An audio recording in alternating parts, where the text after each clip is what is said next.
Hello guys, welcome back to my another video. आज हम फिर से लेके आए हैं एक और रिएक्शन वीडियो। आज हम देखने वाले हैं कोई सौरव जोशी का एक्सपोज्ड हुआ है भाई।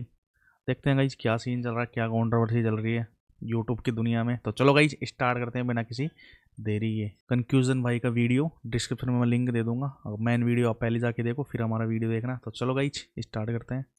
कम से कम मैंने 20 करोड़ रुपए अपने, अगर मैं बैटिंग एप्स प्रमोट करता तो हाँ फिर 20 करोड़ तो आराम से कमा लेता। कमाए थे 20 इतने रुपए देते हैं भाई बैटिंग ऐप वाले भाई? 20 से भी ज्यादा। उससे भी ज्यादा मैंने आज तक कभी एक भी प्रमोट नहीं किया। जब मैंने सौरव जोशी को विद डेट एक्सपोज करना स्टार्ट करा तो उन्होंने व्लॉग में टीवी दिखाना ही बंद कर दिया। मतलब टीवी का प्रमोशन करता था क्या वो? और 1.5-2 करोड़ रुपए तो लोगों के वैसे ही उड़वा दिए। और क्या इन्होंने सच में अपनी पोर्श कार रेंट पर ली थी? और यहाँ तक कि सौरव जोशी के भाई रेंट पे लेने के लिए भी तो पैसे चाहिए भाई हम नहीं ले लेते रेंट पे।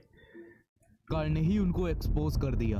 सौरभ जोशी ये कहता है कि मैं मिलना नहीं चाहता किसी को, मेरे पास किसी को मत भेजो। डायरेक्ट मना कर दो, वो मिलना नहीं चाहता। सौरभ जोशी क्या कहता है? मिलना नहीं चाहता। मिलना नहीं चाहता, डायरेक्ट बोल देंगे मिलना नहीं चाहते। और जहाँ से आया मुझसे ले, जहाँ से आया मुझसे ले, जहाँ से आया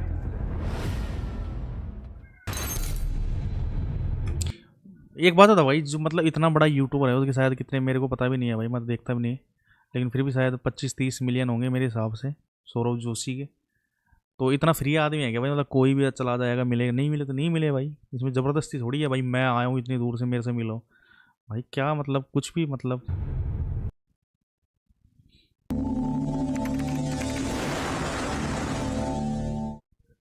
ये व्लॉग जो कि अपलोड होता है 26 अक्टूबर को और इसका टाइटल है fake egg prank on mummy ji. लेकिन यहाँ पर इनकी माता जी ने कुछ ये बोला। मेरे को पता नहीं है क्या, ये आ ही नहीं सकता हमारे घर में कभी, मतलब ही नहीं ठहरा। ये आएगा एक, तुम खाओगे कभी घर में आए नहीं भाई। तो इसका मतलब तो यही है कि इनके घर में ना तो कभी अंडा आया है और ना ही उसके अलावा कोई नॉन वेजिटेरियन चीज आई है। लेकिन 21 मई को एक व्लॉग अपलोड होता है एंड अगर आप 29 सेकंड पर देखोगे तो आपको देखने के लिए मिलेगा क्या? जी हाँ, ये और कुछ नहीं बल्कि अंडा है। और ये बात आपको इनके कमेंट सेक्शन में देखने के लिए मिलेगी। लेकिन एक कमेंट इनके टॉप पर आ रही थी तो आई थिंक इन्होंने डिलीट कर दिया वो, पर कोई नहीं आगे बताता हूँ। अब बहुत सारे जो इनके फैंस हैं वो कमेंट करेंगे ये बटर भी हो सकता है। तो देखो अगर आप साइड में देखोगे तो आपको देखने के लिए मिलेगा क्या? हाँ ये घी है, तो यानी कि ब्रेड तो घी में ही सिक रही है। एंड अगर आप इसको ध्यान से देखो तो ये एक अंडे का यॉक ही लगता है। वेल ये जो व्लॉग है ये काफी पुराना है, तो सौरभ जोशी उस टाइम पे इतने ज्यादा चालाक नहीं थे जितने अब हो चुके हैं, वो भी अरे आपको भाई आगे पता चल जाएगा। भाई वो मतलब क्या मतलब पड़ता है? मतलब यूट्यूब की मतलब यूट्यूबर की लाइफ में इतना क्यों घुसना है भाई? कुछ भी खाए अपने को, क्या मतलब है भाई? लोग भाई पता नहीं। तो मनोज दे एंड सौरभ जोशी के बीच में एक कंट्रोवर्सी होती है जिसमें दोनों को ही काफी ज्यादा हेट मिल रही थी। और इस कंट्रोवर्सी का कारण था तो ऐसे एक मैंने ब्लॉग बनाकर डाला था, तो ब्लॉग में क्या हो ना कि बहुत सारा कमेंट आने लगा कि पीयूष का बिहेवियर ठीक नहीं था, आपको वो रिस्पेक्ट से बात नहीं किया, अच्छे से बात नहीं किया। तो मैंने सोचा इतना बैड कमेंट, वो पीयूष थोड़ा वैसा, अब पता नहीं वैसा रिएक्ट कर दिया, बट वो तो बच्चा है, उसको क्या ही समझ। तो मैंने सोचा चलो एक वीडियो बना करके एक्सप्लेन कर देते क्यों इतना हेट मिल रहा है उसको। छोटा बच्चा क्या घमंडी होगा, तो मैंने एक प्रॉपर पूरा एक्सप्लेन करते हुए वीडियो डाला। मैंने भी थंबनेल में लिख दिया कि घमंडी पीयूष क्वेश्चन मार्क। वही थंबनेल देकर के सौरभ जोशी ने मुझे ब्लॉक कर दिया। बताइए, वीडियो डालने में 1 घंटा भी नहीं हुआ। यानी कि अगर टाइटल और थंबनेल में घमंडी या एटीट्यूड लिखने से सौरव जोशी किसी भी क्रिएटर को ब्लॉक कर सकते हैं, बट जब mister Indian hacker Saurav Joshi से मिले तो उन्होंने भी टाइटल में कुछ ऐसा ही लिखा था। लेकिन ना तो सौरव जोशी ने उनको ब्लॉक करा एंड ना ही ऐसी कोई खबर निकल के आई। तो अगर सौरव के पर्सपेक्टिव से देखा जाए तो इसका तो यही कारण हो सकता है कि सौरव जोशी बस क्रिएटर्स के सब्सक्राइबर बेस को देख के ब्लॉक करते हैं, क्योंकि मनोज दे के इस टाइम पे 6 मिलियन सब्सक्राइबर्स हैं, उस टाइम पर थोड़े कम होंगे। लेकिन मिस्टर इंडियन हैकर के इस टाइम पे शायद से 30 या उससे ज्यादा मिलियंस ऑफ सब्सक्राइबर्स हैं। और बाय द वे मनोज दे भी कोई दूध के सब्सक्राइबर भी होते हैं भाई, 44 मिलियन भाई। खुले नहीं है। आप आई बटन पे क्लिक करके वीडियो देख सकते हो।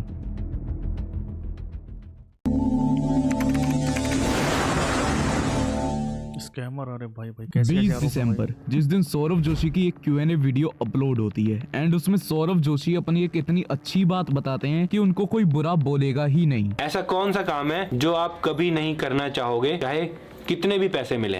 गलत काम कोई भी गलत काम, मतलब जिसमें 2 नंबर का काम। हाँ, जिसमें मतलब लोगों का नुकसान हो। और इसके पीछे की सच्चाई आपको मैं बताता हूँ। सौरभ जोशी या कोई भी बड़ा क्रिएटर अगर बैटिंग एप्स को प्रमोट करता है तो उसको काफी ज्यादा हेट मिलेगी और साथ के साथ लोग उसको अनसब्सक्राइब करना स्टार्ट करेंगे। इसका मतलब ये नहीं है कि इन्होंने कोई गलत चीज को प्रमोट करा ही नहीं। आदिवासी हेयर ऑयल जिसको सौरभ जोशी ने अपने व्लॉग भाई इसका तो सबने वो किया था भाई, किस किस को तुम वो करोगे? मेरे को नहीं लगता किसी ने मतलब इसका नहीं किया हो। हर बड़ा क्रिएटर ने किया था भाई इसका प्रमोट भाई। कौन बोलेगा भाई इसको? मैंने तो हर बंदे को देखा है भाई इसका वो करते हुए भाई। में प्रमोट करा था। वेल उसके ऐड भी रन कराए गए थे एंड उसके ऊपर लगभग 10 मिलियन व्यूज थे एंड उनमें से अगर 1000 लोगों ने भी उस ऑयल को बाय करा तो लगभग 1.5 करोड़ रुपए वैसे ही वेस्ट हो गए। वो जो ऑयल था वो एक बहुत बड़ा स्कैम था, जैसे कि आप कुछ कमेंट्स देख भी सकते हो। अरे भाई सौरभ जोशी को उस प्रमोशन की वजह से इतनी ज्यादा हेट मिली कि उनको अपना व्लॉग भी डिलीट करना पड़ गया। और अगर आप आदिवासी हेयर ऑयल के बारे में और कुछ जानना चाहते हो तो आप आई बटन पे क्लिक करके देख सकते हो। एंड इन्होंने हाईबॉक्स जैसे स्कैम को भी प्रमोट करा था, उससे भी लगभग पूरा 500 करोड़ का चूना लगा था।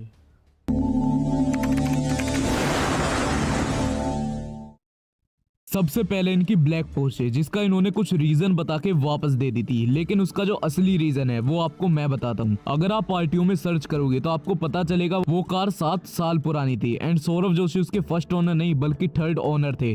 तो पागल तो अच्छा बना लेते हैं ऑडियंस का। एंड जो अभी इनकी लेटेस्ट येलो पोर्शे थी, वेल उसको लेटेस्ट बोलना एक बहुत ही खराब चीज होगा क्योंकि वो भी 6 साल पुरानी है एंड सौरभ जोशी उसके 2nd ओनर थे, वो किसी और के नाम पे एंड वो उसके 3rd ओनर है।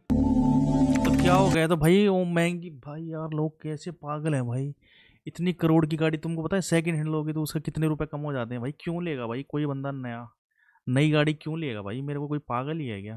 क्यों पीछे पड़े हो भाई? आप लोगों ने सौरभ जोशी के बारे में एक चीज सुनी होगी कि वो बहुत ज्यादा एटीट्यूड किंग हैं, उनके अंदर बहुत घमंड आ गया है और वो किसी से मिलते नहीं है। वेल ये सेम सिचुएशन अभी हो गई थी जब उनके फैंस उनसे मिलने जाते हैं। तो जब उनके फैंस सौरभ जोशी को रोक रहे थे तो सौरभ जोशी अपनी मर्सिडीज स्पीड में लाते हैं और आगे से निकल जाते हैं, साथ के साथ अपना मुंह भी हाइड कर लेते हैं। अरे भाई मेरी एक बात सुनो, तुम उनके घर के बाहर ऐसे खड़े हो जाओगे ऐसे भीड़ लगा के, भाई क्यों मिलेगा भाई? अब एक बंदे से मिलेगा तो भाई 1000 बंदे आएंगे भाई, क्या मतलब? कुछ भी मतलब भाई। एंड उनके साथ पीयूष भी बैठे हुए थे तो वो भी वही करते हैं। भाई ये तो कुछ ज्यादा है, बहुत एटीट्यूड था भाई। वहां से देख रहे हो भाई, अब क्या बोलूं भाई मैं। लोग भाई तुम्हारे घर के बाहर 100 लोग आ जाएंगे और तुम कहीं जाते रहो भाई और तुम्हारा वीडियो बनाए भाई, कैसा लगेगा भाई तुमको भाई? और यहाँ से इतनी तेज गए सौरभ भाई। तो अगर उनकी कार के आगे कोई आ जाता तो उसका बचना मुश्किल था। अरे भाई सौरभ भाई अरे भाई एंड जब थोड़ी देर में सौरभ जोशी के पापा आते हैं तो वो भी ऐसे ही करते हैं, आप देख भी सकते हो। अंकल अंकल अंकल भाई ये देखो कितना एटीट्यूड है अंकल में, ये देखो मतलब भाई इतना एटीट्यूड। और 2 साल पहले भी एक ऐसी वीडियो अपलोड हुई थी जिसमें कि सौरभ जोशी के गार्ड ने उनको एक्सपोज करा। होता कुछ ये कि सौरभ जोशी के फैंस उनसे मिलने जाते हैं एंड वहां पर उनके गार्ड बोलते हैं कि सौरभ जोशी ने मेरे से बोला हुआ है किसी को आने मत दो, किसी को मुझसे मिलने मत दो, मुझे किसी से नहीं मिलना है। सौरभ जोशी ये कहता है कि मैं मिलना नहीं चाहता किसी को, मेरे पास वही तो यार डायरेक्ट मना सही बता रहा हूँ। गार्ड को भाई कितने लोग दिन में परेशान करते हो भाई, गार्ड भी क्या करे भाई, सीधा बात है भाई। मालिक ने बोला नहीं मिलना तो नहीं मिलना भाई, क्यों पीछे पड़े हो भाई? वो मिलना नहीं चाहता। और ये दोनों सिचुएशन देख के तो मैं यही बोलना चाहूंगा, अगर सौरभ जोशी किसी से मिलना ही नहीं चाहते हैं तो वो ये बोल सकते हैं कि मैं एटीट्यूड किंग हूँ, मुझसे कोई मिलने मत आओ। एंड ये कोई हेटफुल वीडियो नहीं है तो आप समझ सकते हो, बस सच्चाई ही बता रहा हूँ मैं। लेकिन इसी की एक दूसरी साइड भी एक बात होता भाई, तुमने कभी देखा होगा वीडियो वगैरह में शाहरुख खान का जो घर है मन्नत, उसके बाहर भाई कितने लोग मतलब खड़े रहते हैं? तुम खुद बताना कमेंट से, कितने लोग खड़े रहते हैं शाहरुख खान के घर के बाहर? कोई वहाँ पे जाके वो अगर वो क्या बोले कि शाहरुख खान हमसे बाहर आके मिले, ये बताओ। और शाहरुख खान नहीं मिले फिर क्या बोलेंगे? शाहरुख खान में तो बहुत एटीट्यूड आ गया, हम तो इतने दूर से मिलने आए हैं शाहरुख खान से, शाहरुख खान घर के बाहर आके हमसे मिल नहीं रहा। मतलब कुछ भी मतलब भाई सुधर जाओ भाई, ऐसे मत किया करो भाई।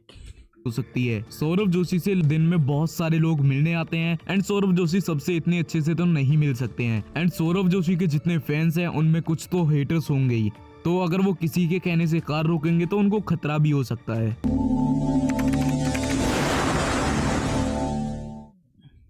20 नवंबर को एक व्लॉग अपलोड होता है जिसमें अगर आप 25 सेकंड पे देखोगे तो पीयूष के बाल कटे हुए हैं एंड ये मॉर्निंग का टाइम है, याद रखना। एंड यहाँ पर आप पीयूष के कपड़ों पर भी फोकस कर लेना। लेकिन अगर आप 5 मिनट 10 सेकंड पे देखोगे, उस टाइम लगभग दोपहर हो रही थी एंड वहाँ पर पीयूष के बाल एकदम से बड़े हो जाते हैं। कपड़े सेम रहेंगे लेकिन बाल बड़े हो जाते हैं। तो यहाँ पे सौरभ जोशी इतनी चालाकी से कट मारते हैं, अगर कोई भी नया बंदा उनका व्लॉग देखेगा उसको पता ही नहीं लगेगा। एंड अब बहुत सारे भाई अरे भाई मेरी बात सुनो, तुम व्लॉग किसके लिए देखते हो? थोड़ा मज़ा आ जाए, थोड़ा इंटरटेन हो जाए उसके लिए देखते हो, या उसमें जासूसी करते हो? भाई इतनी सेकंड में क्या हुआ, इतनी सेकंड, इतना वेला टाइम किसके पास है भाई? मूर्ख लोग ये कमेंट करेंगे कि सुबह को उसके बाल बड़े थे एंड बाद में उसने दोपहर को कटवा लिए। इसलिए मैंने पहले ही बोल दिया है कि उसके सुबह को बाल छोटे थे और बाद में बड़े हो गए।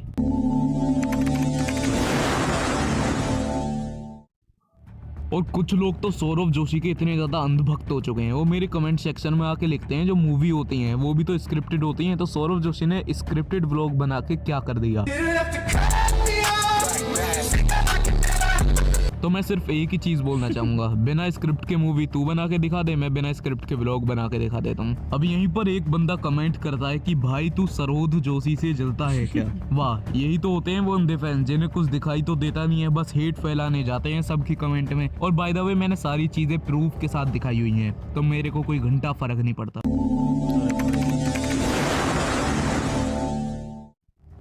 मैंने पिछले 2 पार्ट में ऐसे बहुत सारे व्लॉग शो करे हैं जो कि बहुत ज्यादा पुराने हैं एंड उन्होंने पहले ही रिकॉर्ड कर लिए थे, लेकिन अपलोड बहुत ज्यादा लेट करे थे। एंड आप लोगों ने एक चीज नोटिस करी होगी, जो कि 10-11 महीने पुराने इनके व्लॉग थे, वहां पर रेगुलर ये डेट डालते थे। लेकिन अब जो व्लॉग आ रहे हैं वो भी 10-11 महीनों से जो अब इनके व्लॉग आ रहे हैं उनमें कोई डेट ही नहीं डालते हैं। और उसका रीजन यही है क्योंकि जो इनके 10-11 महीनों में अब व्लॉग आए हैं वो सारे उल्टे सीधे व्लॉग हैं। लाइक कोई व्लॉग कहीं अपलोड कर दिया, कोई व्लॉग कहीं अपलोड कर दिया। और वैसे भी अगर अब डेट डालनी चालू करते या डेट डालते तो वहां पर ये बहुत ज्यादा बुरे फंसते, क्योंकि वहां पर डेट होती है, कुछ व्लॉग होता कभी का। और जब मैंने इनके टीवी में इनको डेट दिखा के एक्सपोज करना स्टार्ट करा तो इन्होंने व्लॉग में टीवी दिखाना ही बंद कर दिया। और बल्कि टीवी नहीं, ऐसी सारी चीजें जिसमें मेरे को डेट दिख सके। और मैंने इन दोनों पार्ट के बाद आदिवासी हेयर ऑयल को एक्सपोज करा था, उसी के बाद इनका जो व्लॉग था वो डिलीट हो गया। एंड लोग कमेंट करके भी बोल रहे थे कि शायद इन्होंने आपकी वीडियो देख ली है, तो आई डोंट नो इन्होंने देखी है या नहीं, क्योंकि ये जो अब अपने ओल्ड व्लॉग को डालते हैं उसमें ये कहीं ना कहीं बता देते हैं या हिंट दे देते हैं कि ये ओल्ड व्लॉग है। और उसके बाद भी ये अपने ओल्ड व्लॉग का रीजन वही देते हैं कि बहुत ज्यादा एक्सट्रीम हो जाते हैं, मम्मी जी मना करती हैं डालने से। लेकिन उसके बाद भी ये अब धीरे धीरे करके उनको डालना स्टार्ट कर रहे हैं।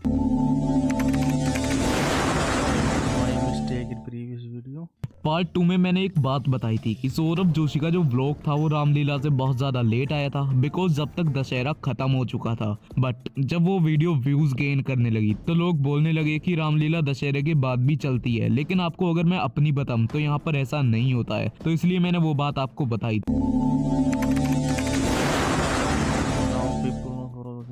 जब से मैंने पार्ट 1 एंड पार्ट 2 बनाए हैं उन दोनों वीडियो के व्यूज लगभग 2.5 लाख हैं। एंड उन वीडियो से बहुत ज्यादा लोगों को सच पता चल चुका है सौरभ जोशी का। ऑल्सो सौरभ जोशी के ब्लॉग देख के भी लोगों को सच पता चल रहा है एंड ये एक बहुत अच्छी बात है, जैसा कि आप ये सारी कमेंट भी देख सकते हो।